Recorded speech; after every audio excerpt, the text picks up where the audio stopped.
Snestruck. Adventure Island started a somewhat popular series of games on NES that was originally quote-unquote adapted from an arcade game called Wonder Boy. The developers, West One, then called Escape, wanted to port the game to the NES, but the company that had the rights to Wonder Boy's characters, bosses, and names was Sega, and yeah, they weren't going to allow that. So West One just decided to team up with Hudson Soft and create a very, very similar game. Okay, it's practically the exact same game, just with some sprite swaps and name changes. Anyway, each Adventure Island NES game is a 2D side-scrolling platformer where you play as a dude named Master Higgins, who traveled to the South Pacific Islands to rescue a princess, of course. You run to the right, pick up weapons, and kill stuff, but what makes this game a little different is the life meter up top. It gradually runs out as time goes on, so you have to keep going and pick up fruit to replenish your health. So in other words, you don't really have a choice but to treat Adventure Island as a speedrun game. Time is money, or more accurately, time is health. Adventure Island 2 came out in 1991 that introduced an inventory system and some new friends to help Master Higgins along the way. And Super Adventure Island was released for the Super Nintendo a year later. You might expect this series to take a similar leap that Contra, Mega Man, and Kirby all did from NES to Super NES, and you'd be wrong.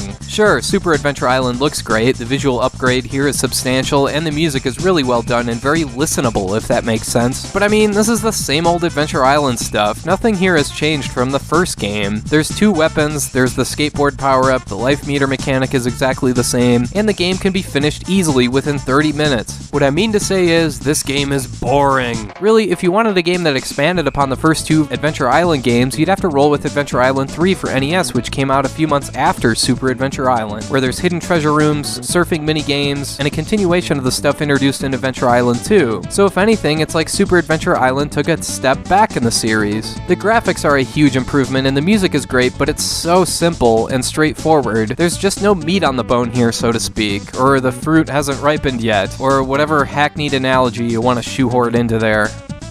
If you want to experience something new with the Adventure Island series that goes beyond what the NES offers, you have to skip ahead to Super Adventure Island 2. Believe it or not, this is more of a side-scrolling adventure-style format that's much larger and more ambitious than anything the previous games came close to attempting. In other words, it's very similar to how the Wonder Boy series eventually progressed. You can navigate through a huge overworld where you choose to play through 5 different islands so you can obtain spells that will eventually enable Master Higgins to knock down a barrier to get back his kidnapped princess.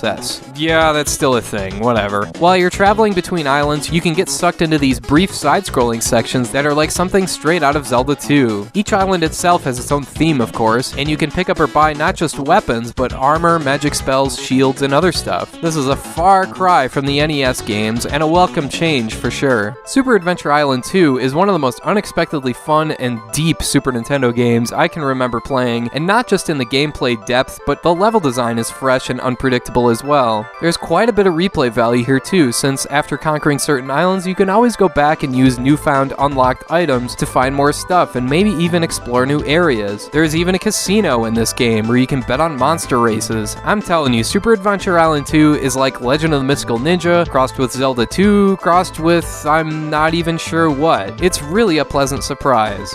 So yeah, when it comes to the Adventure Island games on the Super Nintendo, skip the first game, especially if you've already played the 3 NES games, because there's really nothing new there. Yeah, it's got some great visual design and some good music, but I would only recommend it if you're looking for something straightforward and simple that would only take about 30 minutes to complete. Super Adventure Island 2, however, is not a typical Adventure Island game. It's way more in-depth and closer to an adventure-style format, with side-scrolling platforming levels. It might not be the most polished game. I mean, the first Super Adventure Island almost certainly has better graphics and music, but it's still well worth playing today. I would dare call it a hidden gem. But yeah, it's a really pleasant surprise and a fun playthrough.